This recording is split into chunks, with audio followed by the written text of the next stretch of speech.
Welcome to the Horror Hive channel, where the darkness and unknown come alive. Be sure to subscribe and hit the notification bell to never miss an episode of terror. Let's dive into the darkness together. The unknown caller. Sophie had been babysitting for the Johnsons for a few months now. The family had 2 young children, Emma and Tyler. Sophie loved spending time with them and had always found the house to be warm and welcoming. But tonight was different. As soon as the parents left, Sophie put the children to bed and settled in on the couch to watch TV. After a few minutes, the phone rang. She picked it up, and a voice asked if she had checked on the children. Sophie thought it was odd, but assumed it was just one of the parents checking in. She replied that she had, and the caller hung up. A few minutes later, the phone rang again. This time the caller asked the same question, but Sophie could hear heavy breathing on the other end. She asked who was calling, but the line went dead. Sophie tried to shake off the creepy feeling and went back to watching TV. But the phone rang again, and again the caller asked if she had checked on the children. This time, Sophie could hear a faint whisper in the background, and she began to feel uneasy. As the night went on, the phone continued to ring, and each time the caller became more insistent. Sophie began to panic and called the parents, but they didn't answer. She decided to check on the children, but as she opened the door to their room, she heard footsteps coming from the hallway. Sophie froze in fear and waited, listening to the footsteps get closer and closer. Suddenly, the phone rang again, and she answered, hoping it was the parents. But instead, she heard the same voice say, "They're not okay." Sophie slammed the phone down and ran to grab the children, but as she entered their room, she saw that their beds were empty. Panic set in as she searched the house, but she found no trace of the children. Suddenly, the phone rang again, and Sophie answered it, desperate for answers. But this time, the voice on the other end was different.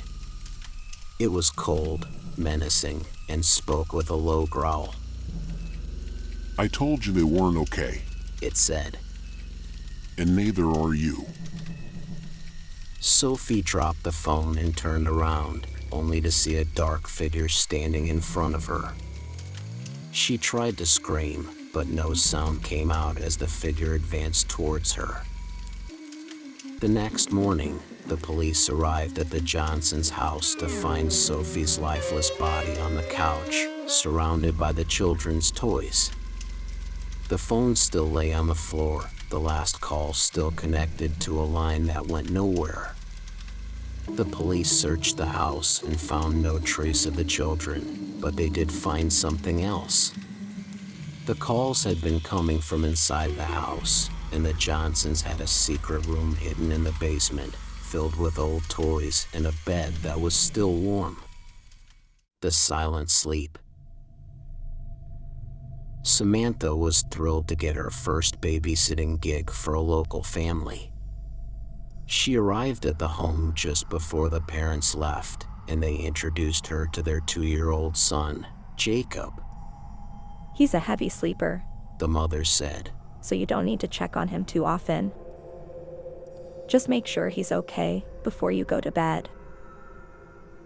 Samantha spent the evening playing with Jacob, reading him stories and singing him lullabies. As he drifted off to sleep, she tucked him into his crib and headed to the living room to watch TV. Several hours later, Samantha's eyes began to droop, and she fought to stay awake. She decided to lay down on the couch for just a few minutes. But the moment her head hit the pillow, she was out like a light. When she woke up, she felt disoriented. The house was silent, and she couldn't remember where she was. As she sat up, she realized with a jolt that Jacob wasn't in his crib.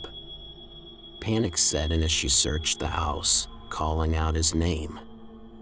But he was nowhere to be found.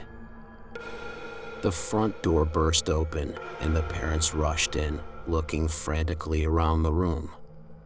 Where's our son? The father demanded. Samantha's mind was a blur as she tried to explain what had happened. I don't know. She cried.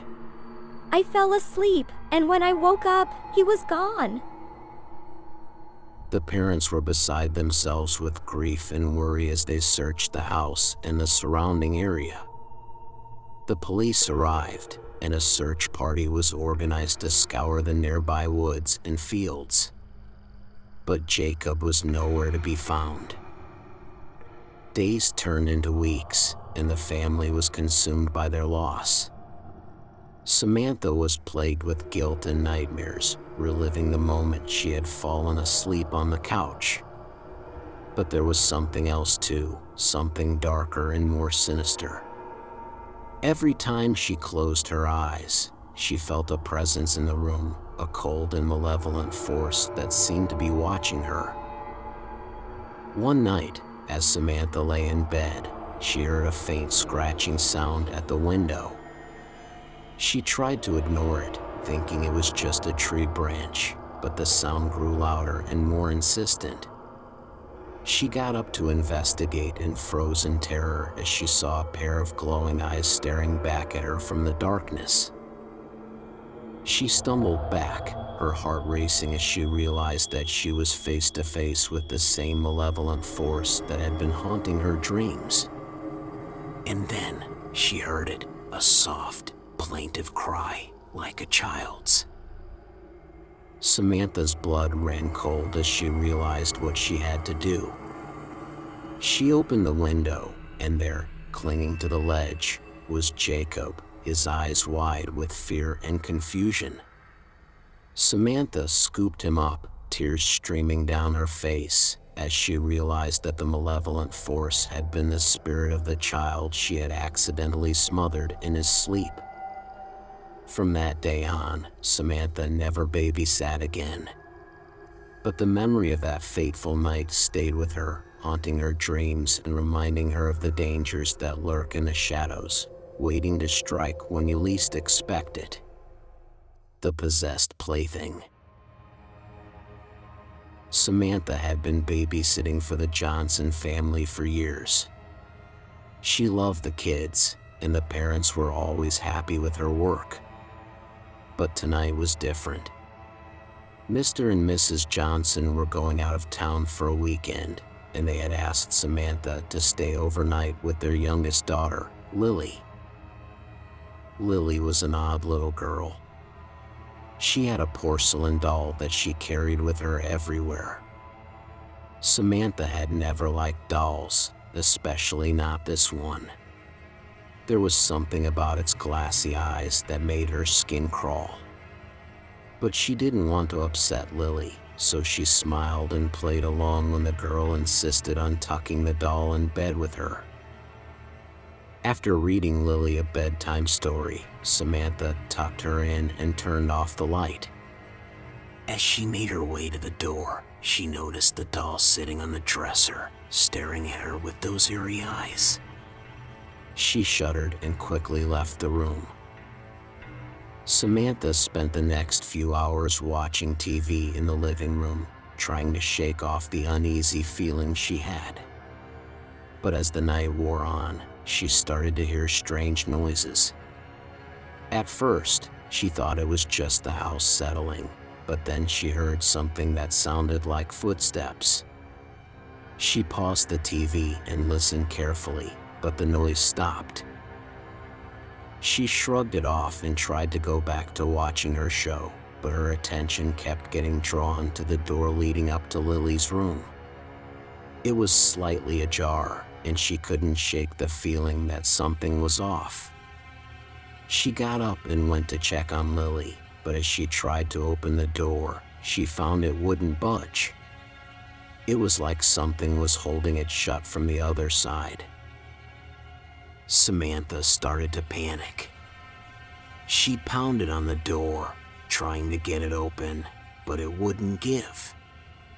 She called out to Lily, but there was no answer. She could hear her own heart pounding in her chest as she tried to force the door open. Finally, after what felt like an eternity, the door swung open. Samantha stumbled into the room, gasping for breath. But as she looked around, she realized that something was wrong. The doll was no longer on the dresser.